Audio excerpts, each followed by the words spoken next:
Bismillahirrahmanirrahim. Assalamualaikum warahmatullahi wabarakatuh. Waalaikumsalam warahmatullahi wabarakatuh. Alhamdulillahi rabbil alamin. Wassalatu wassalamu ala rasulillahil karim wa ala alihi wa sahbihi wa ummatihi ila yaumiddin wa ba'd. Fa ya ahbaballahi wa rasulihi sallallahu alaihi wasallam, usi nafsi wa iyyakum bitaqwallahi faqad fazal muttaqun. Fala tamutunna illa wa antum muslimun. Wa qala ta'ala ya ayyuhalladzina amanu taqullaha haqqa tuqatih wa la tamutunna illa wa antum muslimun. Saudara-saudariku dimanapun Anda berada, pada hari ini adalah hari pertama di bulan Ramadan tahun 1442 Hijrah. Kita awali dengan bersyukur dan bermohon pada Allah Subhanahu wa taala semoga seluruh ibadah kita mendapat bimbingan dari Allah Subhanahu wa taala sehingga dijalani dengan baik, sempurna insyaallah dan mendapatkan penerimaan terbaik sisi Allah Subhanahu wa taala. Hari ini kami bersama teman-teman santri dari PKU Pendidikan Kadar Ulama, alhamdulillah kita akan mencoba untuk mengkaji spesial khusus untuk hadis-hadis di Sahih Al-Bukhari terkait dengan Kitabus Syam. Jadi segala hal yang terkait dengan ketentuan puasa khususnya di Syam Ramadan yang dihimpun oleh Al-Imam Al-Bukhari dalam kitab sahihnya. Ya, bersama kita saat ini ada 5 yang tengah berada di Indonesia. Ya, ada sebagian yang ada di beberapa negara. Ada yang di Madinah, di Al-Azhar, di Kairo, ada yang di Sudan, di Turki. Demikian beberapa kawan-kawan ada yang di sini dan juga dalam transit sebelum berangkat ke tempat-tempat yang berbeda untuk thalabul ilmi.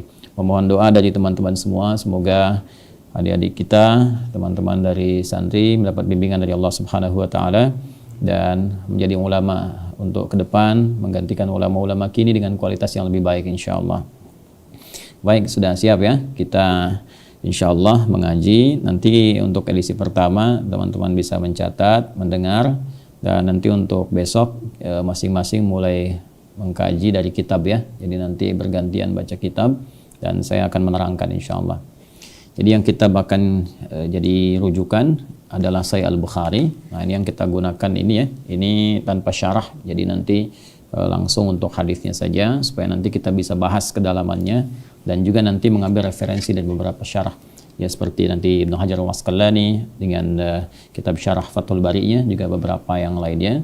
Namun sebelum itu saya ingin jelaskan terlebih dahulu bahwa kita menggunakan ini sebagai acuan. Yang pertama ini adalah tingkat yang pertama dari kitab sahih dari maratib kutubul hadis, urutan-urutan kitab-kitab hadis. Tentunya ada Sahih Al-Bukhari, kemudian Sahih Muslim, atau kita kalau perjelas lagi di ilmu hadis ya muttafaq alaihi al-Bukhari wal Muslim. Jadi ada Imam Al-Bukhari dan Muslim, kemudian Al-Bukhari man farada alaihi al-Bukhari, man farada alaihi Muslim, kemudian syurut Bukhari, Bukhari dan Muslim, syurut Bukhari, syurut Muslim. Itu yang paling utama.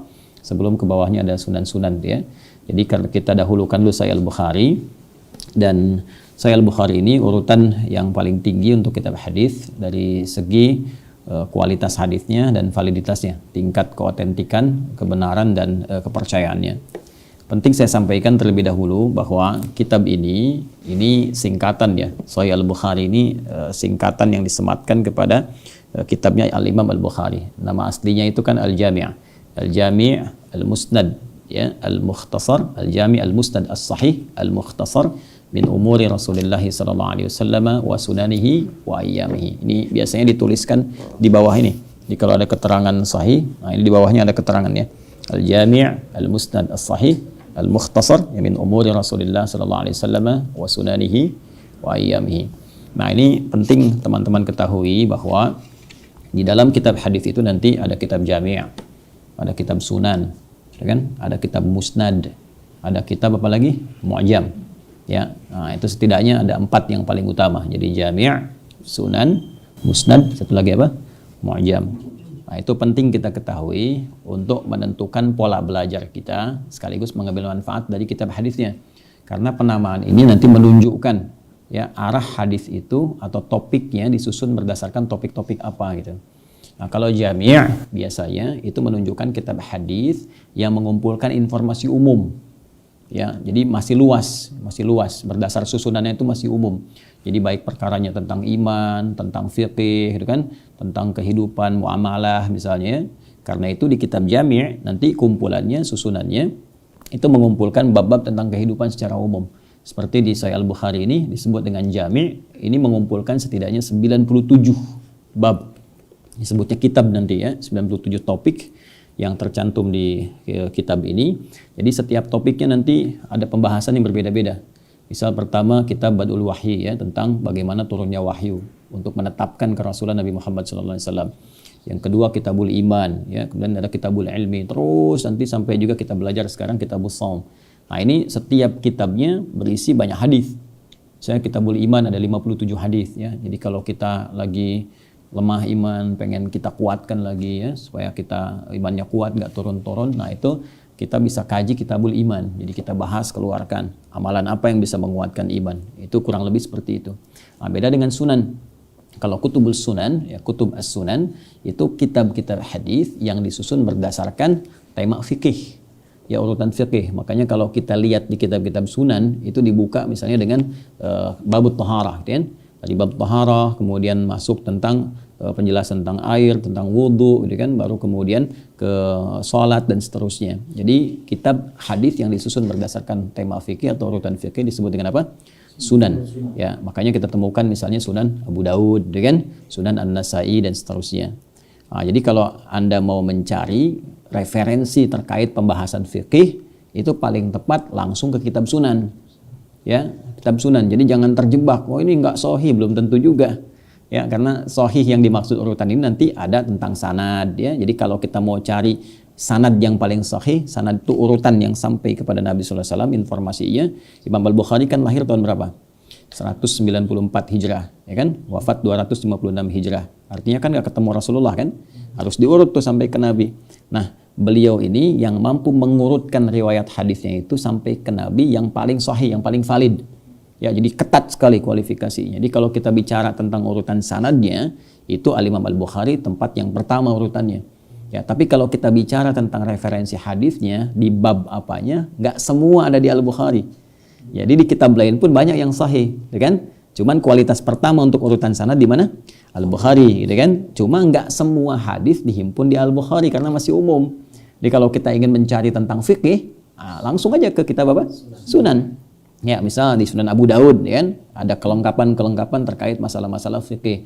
Jadi kalau Anda mencari tentang salah satu contoh lah, ya, hadis tentang cara sujud. Nah, itu dicari di Al-Bukhari nggak akan ketemu. Ya. Sampai kiamat kurang 2 hari, apakah pakai telapak tangan atau lutut nggak ketemu. Ketemunya di mana? Sunan Nabi Daud. Ya kan? Nah di Al-Bukhari pun akan ditemukan beberapa hal-hal terkait tentang hadis misalnya sholat, kan, tentang puasa atau tentang tema fikih, tapi masih dalam skala apa? Umum ya. Baik. Nah kurang lebih seperti itu. Nanti ada musnad. Musnad itu kitab hadis yang disusun berdasarkan urutan sanad ya, atau orang yang meriwayatkannya. Musnidnya siapa? Jadi kalau kita ingin tahu misalnya Sayyidah Aisyah radhiyallahu taala anha berapa hadis beliau riwayatkan, ya kan? Dikumpulkan di satu kitab.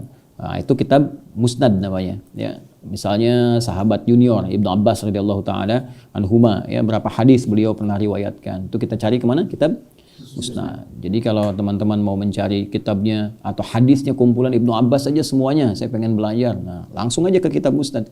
Kalau ke sini kita capek lagi nyarinya. Ya, nggak satu-satu dicari rawi yang Ibnu Abbas, ya itu mungkin butuh waktu yang lama gitu ya. Nah, ini diantara yang populer, musnad yang paling populer siapa diantaranya? Imam Ahmad bin Hanbal. Jadi Imam Ahmad bin Hanbal itu sebetulnya lebih dikenal ya otoritasnya di bidang hadis. Beliau punya kitab musnad dikenal dengan namanya Musnad Imam Ahmad bin Hanbal. Kemudian ada lagi Mu'jam. Ya, kitab Mu'jam mengurutkan berdasarkan urutan-urutan abjadnya gitu ya, sehingga bisa diketahui secara tematik ya. Jadi secara tema topiknya bisa diketahui dengan mudah, larinya ke kitab Mu'jam. Mu'jam apa yang teman-teman tahu? At-Tabrani. Ya, Mu'jam At-Tabrani. Ya, jadi di antara kitab-kitab yang bisa kita dapatkan. Nanti mungkin satu waktu kita ke perpustakaan ya, atau kita lihat koleksi di kita ada kitab apa saja, nanti tunjukkan supaya tahu fisiknya. Saya dulu belajar hadis, ilmu hadis tuh langsung belajar, terus di kitabnya langsung ditemukan, ditunjukkan. Jadi kita tahu ini berapa jilid, ini berapa bab, ya bahkan kita tahu ketikan yang masa lalu tuh, ya jadi tulisan tangan, keketikan. Sekarang kan udah komputerisasi. Ya, ini kebayang kalau ulama nulis berjilid-jilid itu, ya tintanya berapa banyak. Terus disalin pakai mesin tik dulu kan, sampai kekinian. Nanti kita lihat, karena di kitab hadis itu nanti banyak ragamnya. Ini baru kita di pokok tentang materi hadis, belum nanti di ulumul hadis. Ulumul hadis lebih banyak lagi nanti kitab-kitabnya, macam-macam nanti. Ada yang terkait dengan jarh wa ta'dil, kan? Ada yang terkait dengan turunan-turunan definisi hadis, ya, menjelaskan hadis sahih itu apa, dhaif apa, ini apa. Itu nanti ragamnya banyak lagi. Ada rumus-rumus, kitabnya kecil, tapi sekali kita baca, kita bisa mendengar aja, kita tahu nih, ada isyarat ini sahih, ini dhaif, ini palsu. Ya, seperti ada yang pernah dengar kitab ini, Al-Manarul Munif fi Sahih wa Dhaif. Ya, Al-Manarul Munif fi Sahih wa Dhaif. Karya siapa? Ibnu Qayyim Al-Jauziyah misalnya kan. Nah, itu nanti ada rumus-rumus cepat tuh. Kalau kita tahu rumusnya, dengar hadis sekali aja begini, ini meragukan nih. Ya, ini kemungkinan dhaif atau kemungkinan palsu gitu ya. Ini sahih. Nah, itu ada rumus-rumus cepatnya. Ya. Oke, sekarang karena waktu kita terbatas, kita akan langsung ke sini. Jadi saya ingin terangkan dulu. Jadi Sahih Al-Bukhari kitabnya termasuk kitab apa? Jami' ya. Kalau jami' berarti materinya apa? Umum, luas ya. Jadi kalau teman-teman mau ceramah nanti atau mau mengajar materi sifatnya umum ya, nanti cari ke sini ada 97 pembahasan. Ya, topiknya apa saja gitu. Nanti tinggal lihat objek yang akan kita dakwahi, kita mengajar itu materi tentang apa? Apakah tentang pengajian ibu-ibu, nanti lihat bab tentang ibu-ibu misalnya kan di sini, atau tentang bapak-bapak, atau ke militer, di sini juga ada bab militer. Ketika ke rumah sakit, di sini ada bab tentang sakit ya, Kitabul Marid. Nah, terus suasananya apa? Kalau puasa di sini ada Kitabus Shaum, haji ada lengkap sekali ya terkait topik-topik kehidupan kita secara umum. Nah, tapi kalau dibutuhkan spesifik hadisnya dari Ibnu Abbas, pengen tahu Ibnu Abbas berapa banyak hadisnya, larinya kemana? Musnad, gitu ya. Kalau kita pengen cari tentang fikih, sunan. Kalau kita ingin cari tematik, topik, alfabetis, mu'jam. Jelas ya? Nah, tinggal nanti kita cari kitabnya dan kita perdalam ya. Jadi ini Al-Jami' Al-Musnad. Nah, Al-Musnad Al-Jami' ini kitab hadis yang mencakup banyak pembahasan. Al-Musnad yang diartikan musnad ini bukan kitab musnad yang tadi. Yang dimaksud di sini yang sanad-sanadnya tersambung. Jelas ya? Jadi bukan yang saya sebutkan kategori musnad tadi, bukan. Yang dimaksud di sini musnadnya dari kata asnada yusnidu ya, fa musnidun wa dzaka musnadun, yang tersambungkan sanadnya, yang tersambungkan urutan-urutan periwayatnya. Ya kan?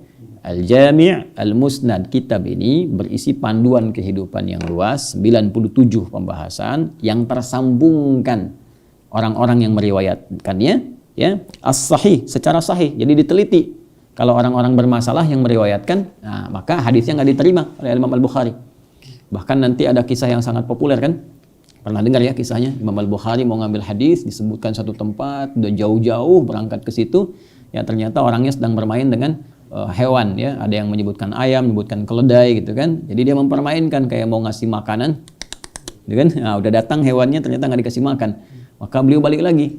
Ya, padahal hadis yang mungkin diterima boleh jadi benar. Tapi saking ketatnya kualifikasi penulisan hadis sampai ikhtiram, tingkat penghormatan kepada hadisnya tinggi, sehingga nanti tidak ada celah, bahkan tuduhan dari orang nggak pantas begitu hadisnya diriwayatkan oleh orang yang suka main-main, kan, orang penipu misalnya. Maka ini oleh beliau dihindari. Ya, sampai ditanya oleh orang pada saat itu, kenapa Syekh Anda kembali lagi? Kata Imam Al-Bukhari, dia pada hewan saja bisa berdusta, apalagi pada hadis Nabi. Katanya. Ya, padahal hadisnya belum tentu salah kan? Nah, tapi untuk kehati-hatian dalam menghormati hadis dan menjaga hadis supaya tidak ada fitnah terhadap hadis, maka ketat beliau kemudian terapkan. Karena itu beliau melekatkan di sini Al-Musnad As-Sahih, Al-Jami' Al-Musnad As-Sahih. Ya kan? Jadi semua orang-orang yang dilacak oleh beliau, ya orang-orangnya siapakah dan sebagainya, nanti kita bisa melihat misalnya di kitab-kitab hadis terkait jarh wa ta'dil. Ya, siapa yang pernah tahu nama kitabnya misalnya apa? Mizanul I'tidal misalnya kan, pernah dengar kitab itu? Nanti kita akan cek ya satu-satu. Nanti ada yang karya misalnya Imam Ad-Dhahabi ya. Nanti ada kitab Jarh wa Ta'dil tentang orang-orang yang ini menarik di ilmu hadis tuh ketat sekali. Disebutkan si fulan, kita bisa tahu si fulan ini orangnya kayak gimana. Ya, bahkan nanti ada kitab lebih luas lagi, bukan di bidang hadis tapi di bidang umum. Namanya nanti Ahbarul Adhkiya misalnya. Ya, kisah seputar orang-orang pintar itu disebutkan tuh ya, dari kalangan manusia sampai hewan. Ya, nanti ada lagi Ahbarul Ahmaq.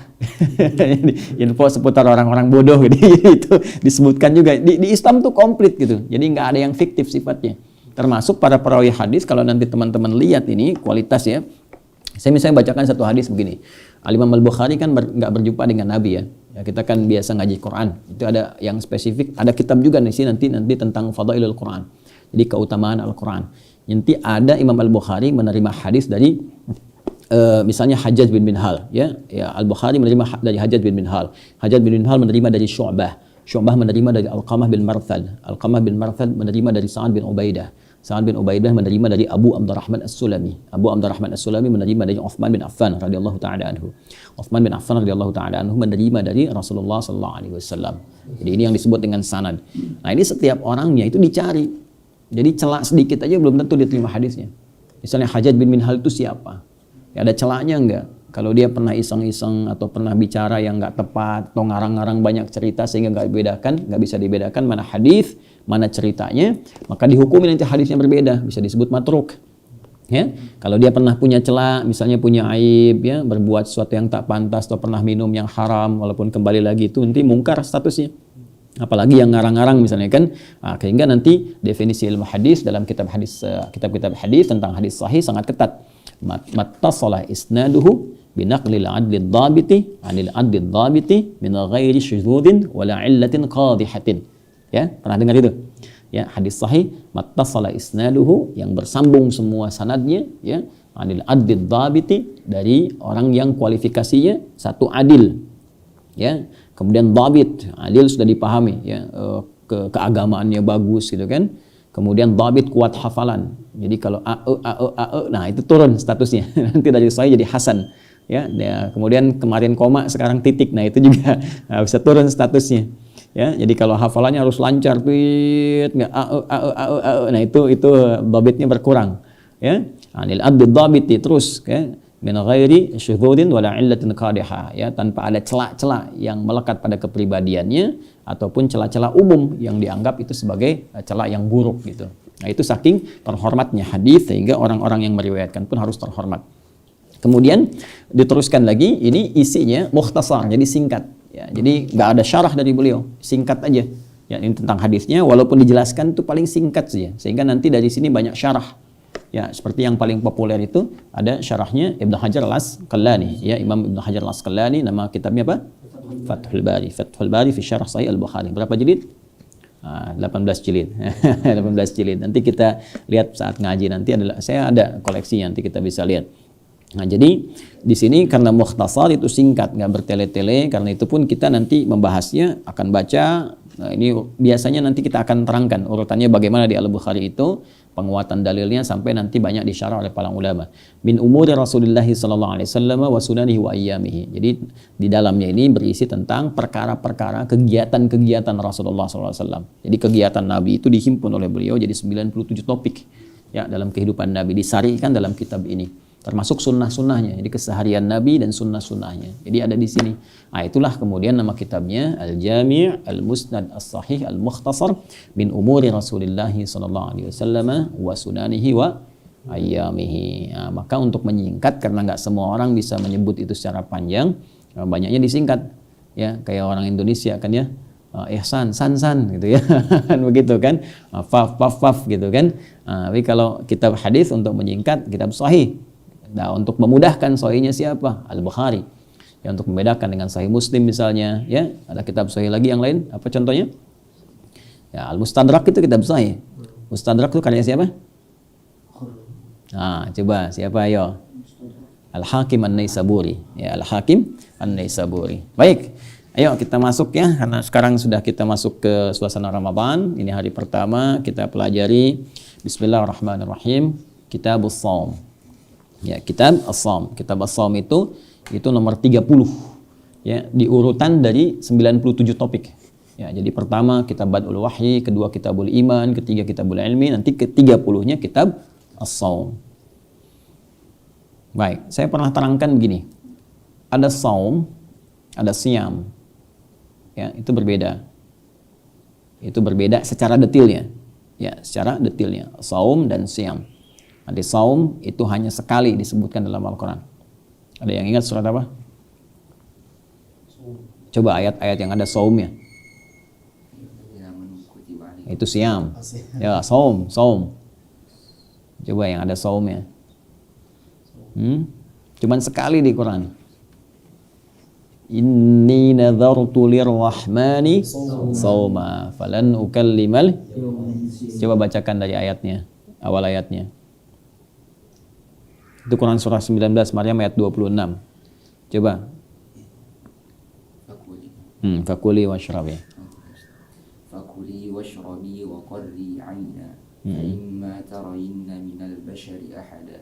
Fakuli inni nadartu lirrahmani sawma. Ingat, yang pertama waku pakai kaf, yang kedua faqa pakai qaf, fakuli. Ya kan? Karena yang pertama silahkan makan dan minum dengan nyaman.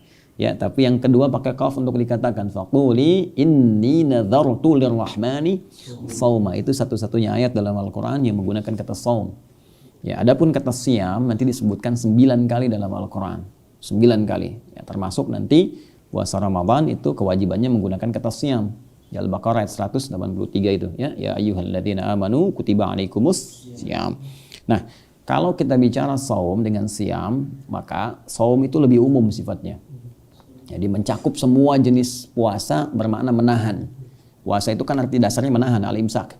Jadi imsak itu asalnya menahan, puasa. Ya, makanya di dalam kitab fikih disebutkan as-shaumu wal wasyamu, ya, al-imsak.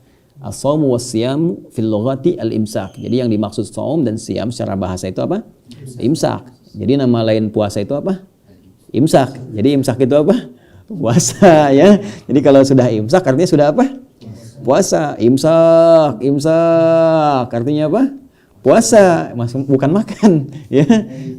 Itu jadi nama lain dari saum kan sama dengan siam. Artinya apa? Imsak. Imsak itu artinya apa? Nahan. Nahan itu apa? Puasa, gitu ya. Jadi kalau sudah imsak harus sudah puasa. Nah, jadi sekarang kalau subuhnya misal nih subuh 4.33, imsaknya jam berapa? 4.23. 4.33. Kalau 4.23 masih boleh makan. Ya. Coba 4.33 subuh. Nah, itu kan 4.33 itu subuh. Kapan kita mulai puasa? Saat adzan.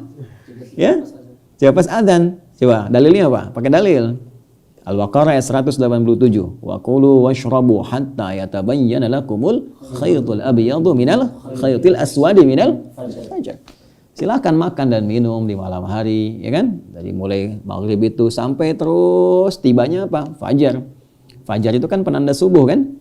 Ya, kemudian ditandai dengan apa? Adzan. Allahu akbar, Allahu akbar. Jadi kalau sudah tiba adzan subuh, sudah tiba fajar, berarti harus apa? Puasa. Dimulailah puasa. Tadi puasa bahasa Arabnya apa? Saum. Terus apa lagi? Siam. Apa lagi? Imsak. As-saumu was-siyamu fil lughati al-imsak. Jadi kalau sudah adzan harus imsak. Jadi imsak itu waktunya kapan?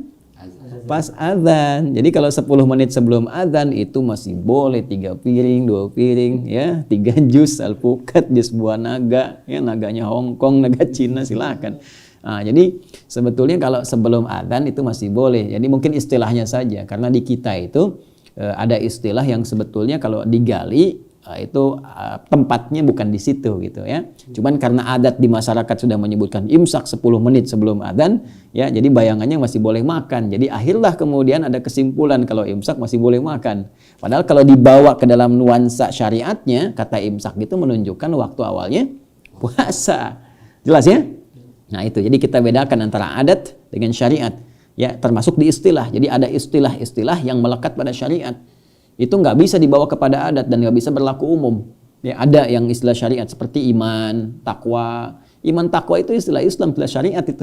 Ya iman, kufur. Jadi nggak bisa. Misalnya di keyakinan lain, mari kita tingkatkan iman. Nah itu udah cirinya mau masuk Islam. Ya, karena iman itu istilah syariat. Silakan temukan. Ya, cuma dalam Al-Quran kita temukan kata-kata itu. Termasuk dalam hadis-hadis Nabi Sallallahu Alaihi Wasallam. Jelas ya? Nah, jadi imsak kalau adanya jam 4.33, imsaknya jam berapa? 4.33. Jadi kalau nanti ada 4.23, kemudian ada yang bilang di masjid imsak, kalian bilang belum gitu ya. Nah, termasuk yang paling lucu gini, kalian pernah lihat nggak jadwal buka puasa itu? Ya kan? Ada kan? Yang ya, jadwal apa namanya? Jadwal imsakiyah kan? Kok jadwal imsakiyah yang adanya jadwal sholat? Ya kan? Padahal jadwal imsak itu kan apa artinya tadi? Puasa kan? Kenapa yang muncul jadwal sholat? Coba Anda lihat ya, jadwal imsakiyah yang muncul tuh syuruk kan, dari mulai subuh, zuhur, asar, maghrib, isya kan, terus kan dan seterusnya. Nah, itu juga menarik tuh ya. Nanti kita lihat lah untuk sepenuhnya. Ayo teruskan. Nah, saum itu lebih umum daripada siam. Jadi kalau disebutkan saum itu menahan secara umum, ya, termasuk mencakup kata siam.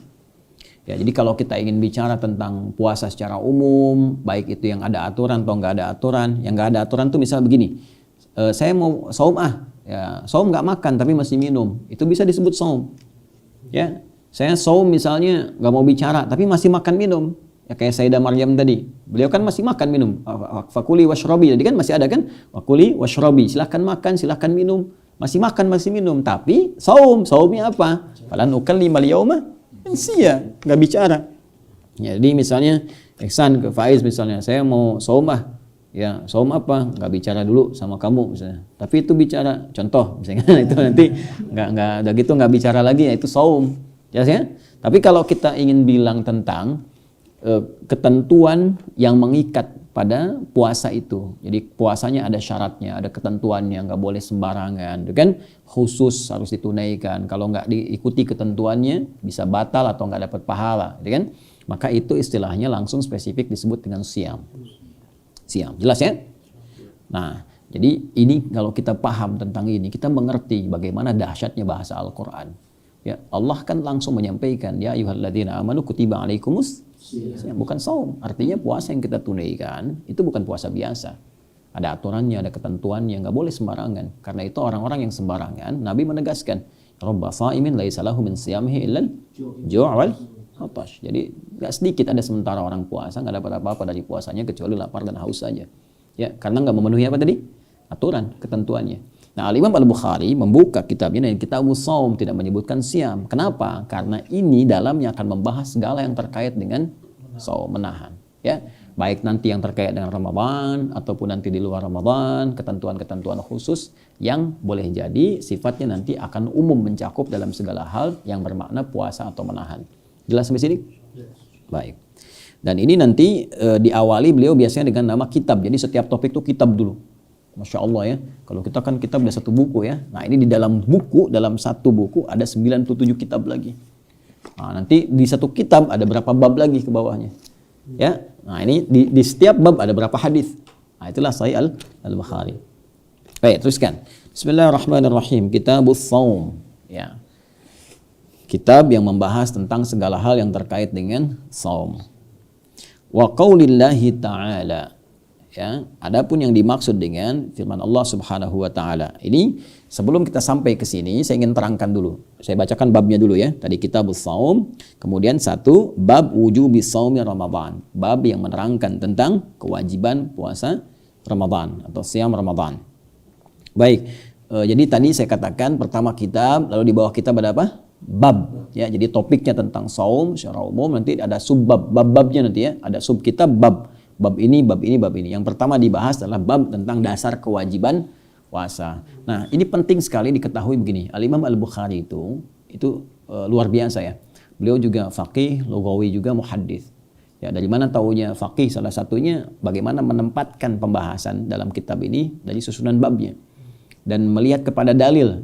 Jadi, kenapa yang dicantumkan pertama dari setiap ibadah itu dasar kewajiban? Ini ingin memberikan pesan bahwa semua ibadah itu diikat dengan dalil.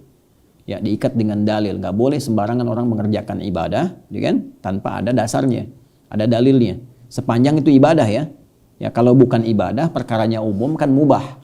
Ya, masih ingat di kaidah ushul fikih, al-aslu fil asya'i lil ibahah hatta yadulla dalilu ala tahrimnya. Jadi kalau urusan-urusan umum di luar ibadah, ya itu boleh sampai datang larangannya. Ya, jadi kalau urusan duniawi umum itu yang dicari larangan. Ya, makan semua boleh kecuali yang dilarang gitu. Yang dilarang nggak boleh, kan yang dilarang sedikit. Semua boleh, silakan makan. Tinggal cari ada nggak larangannya. Ya, ayam larangannya ada nggak? Nggak ada, berarti boleh kan makan daging ayam? Boleh, kecuali yang dilarang. Nah, misal jelas kita lihat nih ada babi, ada macam-macam dilarang, nah, itu yang nggak boleh. Nanti ujiannya banyak, ada ujian keimanan, ada penerangan tentang kesehatan, macam-macam. Dikerjakan dulu oleh kita perintah itu, kemudian baru datang hikmah kepada kita. Jelas ya? Nah, sebaliknya, kalau kita terkait masalah ibadah, maka yang dicari apanya? Perintahnya, dalilnya bukan larangannya. Al aslu fil ibadati haramun hatta yadulla dalilu ala amriha. Jadi asal dari ibadah itu nggak boleh dilakukan kecuali apa? Ada dalil yang memperbolehkannya. Jadi kebalikannya. Jadi kalau masalah ibadah jangan cari larangannya. Kebalik nanti. Ya. Saya mau tanya gini. Boleh sholat subuh itu berapa rakaat? Boleh nggak 3? Kan nggak ada larangannya. Coba lihat. Nah itu dia. Jadi yang dicari perintahnya. Kan perintahnya 2. Jadi kalau kita cari larangan nggak akan ketemu. Ya, saya mau puasa Ramadan misalnya kan, sampai puasanya selang-seling, ya kan? Sekarang puasa besok tidak gitu, mengikuti rumus puasa Daud gitu kan? Boleh nggak? Nggak boleh, kan nggak ada larangannya. Ya, karena yang dicari apa? Perintahnya. Paham sekarang ya? Paham. Nah demikianlah Al-Imam Al-Bukhari memberikan gambaran kepada kita sepanjang terkait dengan ibadah. Ingat ya, rumusnya ibadah. Jadi kalau bukan terkait dengan ibadah, itu sifatnya bukan dicari apanya? Bukan perintah, tapi apa? Larangannya. Jelas sampai sini? Baik. Nanti ini penting untuk dikaji. Nanti kalau sudah masuk ke bahasan fikih, nanti kita akan belajar ya. Masalah-masalah fikih, turunan-turunan fikih, qawaid fikihnya, sampai nanti memadukan antara persoalan urf, ya adat dengan tradisi dengan syariat. Ya nanti ini muncul istilah yang sensitif, kita mesti tahu itu. Ya khususnya masalah sunnah, bid'ah. Nanti kadang-kadang orang jadi salah paham juga.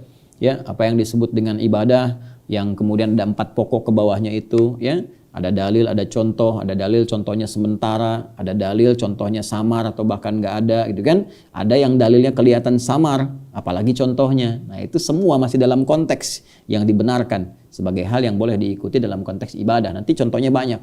Ya seperti sholat, dalil dengan contohnya ada. Ya kan? Kemudian kunut, dalil contohnya sementara. Kemudian ada dalilnya contohnya misalnya samar atau tidak langsung. Apa diantaranya misalnya? Zakat misalnya, zakat fitri kan contohnya apa? Contohnya pakai gandum, pakai kurma kan? Nggak ada contoh pakai beras kan? Berarti dalilnya ada, tapi contohnya kan spesifik kan? Menggunakan kurma atau gandum. Sedangkan menggunakan beras itu nggak ada dalilnya, samar bahkan nggak ada contohnya, ya bukan nggak ada dalil, nggak ada contohnya, samar. Maka digunakanlah metode kias di sini, analogi. Ya dipahami bahwa kurma dengan gandum itu bukan kepada jenisnya, tapi kepada pokoknya sebagai makanan pokok. Karena sama-sama makanan pokok, ya maka boleh zakat menggunakan beras karena beras bahan makan pokok untuk menjadi nasi. Jelas ya? Nah, nanti yang terakhir, wah ini lebih rumit lagi nih. Ya, seperti makan daging bab misalnya. Nah, itu kan daging bab itu Nabi cuma diam, ya kan? Nggak memberikan misalnya nerangkan boleh dimakan, tidak dimakan tuh. Dalilnya kan nggak spesifik, kan? Contohnya juga Nabi nggak praktekkan tuh. Ya kan? Tapi menjadi boleh hukumnya. Nah, itu nanti takrir namanya. Karena waktu Khalid itu bertanya, Khalid bin Walid, ya kan, menghidangkan kepada Nabi SAW, Nabi nggak makan, kan? Tapi ketika mereka makan, Khalid makan, Nabi diam. Diamnya Nabi itu pertanda persetujuan. Ya, diamnya Nabi pertanda apa? Persetujuan. Itu takrir namanya. Takrir. Jadi, walaupun beliau tidak mengatakan iya boleh atau tidak melarang. Jadi, melarang tidak, membolehkan juga tidak, makan juga tidak. Kan rumit tuh. Tapi ketika sahabatnya makan, tidak melarang. Jelasnya ini menunjukkan boleh. Pertanyaannya kenapa Nabi nggak makan? Karena nggak selera. Gitu ya. Nah itu harus sampai ke sana. Ya. Tapi kenapa Khalid makan itu? Kan ada kambing. Karena Khalid itu panglima lapangan. Nggak semua di lapangan ketika ada operasi militer misalnya sedang perang ada militer tiba-tiba ada kambing guling gitu kan. Misalnya kambing push up ini kan nggak semuanya ada seperti itu, ayam bakar ya macam-macam. Mungkin ada kayak bab tadi atau nanti hewan yang lain. Kalau nggak tahu hukum bisa kelaparan gitu. Ya? Nah itu harus sampai ke situ pemaknaan kita. Kalau enggak nanti bisa salah. Semua yang enggak ada contohnya dari Nabi bid'ah. Nah itu kurang baca biasanya. Karena nanti di semua yang dari Nabi itu enggak semuanya ada contoh. Boleh jadi Nabi tidak mempraktikkan karena mungkin tadi ya. Nah, bagi Nabi itu tidak biasa dilakukan walaupun misalnya boleh dan sebagainya. Jelas? Baik. Bismillahirrahmanirrahim. Teruskan bab wujubi shaumi Ramadan. Bab yang menerangkan tentang kewajiban puasa Ramadan. Ini menandakan bahwa semua terkait ibadah, apalagi puasa Ramadan pun mesti ada dalil. Apa dalil yang mewajibkannya sampai itu harus kita lakukan? Maka yang pertama, ini adalah tartib dari beliau, urutan ya tertibnya dari Al-Qur'annya dulu. Ini biasa di Al-Bukhari. Jadi Al-Qur'an dulu ayatnya apa, baru kemudian hadisnya diperinci.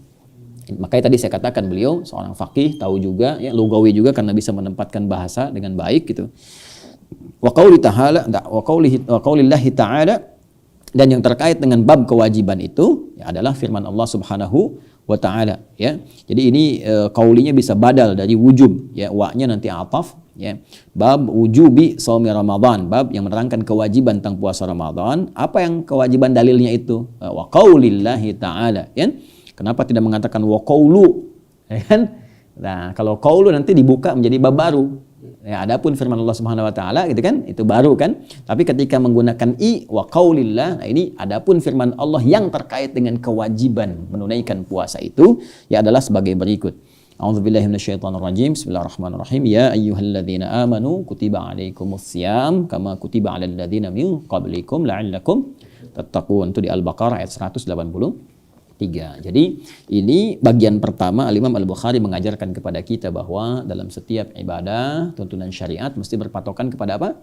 Dalil. Dan pokok dalil pertama, walaupun beliau ahli hadis, pengumpul hadis, maka adab dipelihara. Tetap didahulukan apa? Al-Quran. Karena Al-Quran pokoknya. Dan fungsi Rasulullah SAW adalah sebagai penjelas, ya, Al-Quran. Setelah itu baru dibacakan hadisnya. Saya bacakan dulu hadisnya.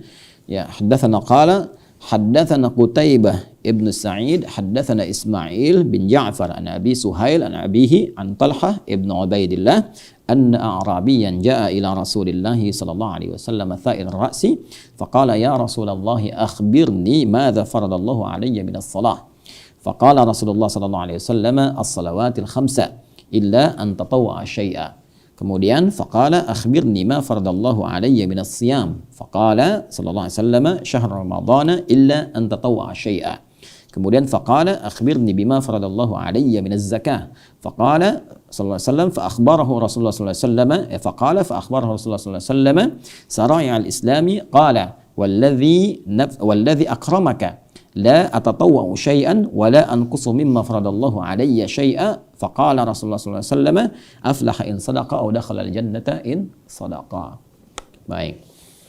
Saya bacakan dulu artinya ya, nanti baru kita bahas kemudian pemaknaannya. Saya langsung ambil ke sanad yang paling akhir, atau saya jelaskan dulu susunan rawinya ya, sehingga tahu kita sampai ke Nabi. Imam Al-Bukhari menerima dari Qutaibah bin Sa'id menerima dari Ismail bin Ja'far menerima dari Abi Suhail, dari bapaknya dari Talha bin Ubaidillah. Nah, beliau menjelaskan, menerangkan bahwa anna Arabiyan, seorang Arab Badui, nanti saya terangkan ya. Seorang Arab Badui ja'a ila Rasulullah sallallahu alaihi wasallam, datang kepada Rasulullah sallallahu alaihi wasallam tha'ir ra'si, dengan rambut yang sudah acak-acakan. Tha'ir ra'si itu bisa beruban, ya, bisa rambut yang acak-acakan, enggak tertata rapi. Ya, jadi orang Badui datang mungkin kena badai, kena apa kan, pasir, enggak jalan, sehingga tampilannya tidak terlalu rapi. Faqala, ia berkata, ya Rasulullah, wahai Rasulullah SAW, akhbirni madza faradallahu alayya minas salah, apa yang difardukan, diwajibkan oleh Allah kepadaku dari salat itu. Faqala, maka Nabi SAW kemudian menjawab, as-salawatil khamsa illa an tatawwa syai'a, ya, yaitu cukup salat yang 5 waktu saja. Yang fardu itu ada 5 waktu, yaitu subuh, zuhur, asar, maghrib, isya, kecuali engkau mau nambah mengerjakan yang sunnahnya sebagai tambahan. Kemudian faqala akhbirni madza faradallahu alayya minaz zakah, ya, alayya minas siyam, sampaikan kepadaku, tunjukkan kepadaku apa yang Allah fardukan kepadaku dari jenis puasa. Maka Nabi menjawab, faqala Rasulullah SAW, syahr Ramadan illa an tatawwa syai'a, ya, yang pokok itu cuma Ramadan saja, kecuali engkau mau tambah dengan yang sunnahnya. Kemudian akhbirni bima faradallahu alayya minaz zakah, ya, sampaikan, infokan kepadaku apa yang Allah fardukan kepadaku dari zakat. Nah, Nabi sudah bisa baca nih. Tadi nanya salat, tadi nanya puasa kan, siam. Sekarang zakat. Nanti nanya yang lain lagi pasti nih, yang pokok yang lain. Maka Nabi menyampaikan keseluruhannya secara sekaligus supaya nggak ditanya lagi sama orang ini. Ya, maka dijawab oleh Nabi. Faqala fa akhbarahu Rasulullah sallallahu alaihi wasallam syara'i al-Islam. Maka Nabi menjelaskan kepada orang ini, Arab Badui tadi, ya, tentang syariat-syariat Islam yang pokok. Kemudian dia berkata, qala walladzi akramaka, demi Allah yang telah memuliakan engkau ya Rasulullah, la atatawwa'u syai'a wa la anqusu mimma faradallahu 'alaiha syai'a. Saya akan komitmen mengerjakan yang pokok saja.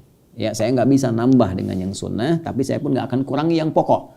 Jadi saya komitmen bisanya yang pokok saja.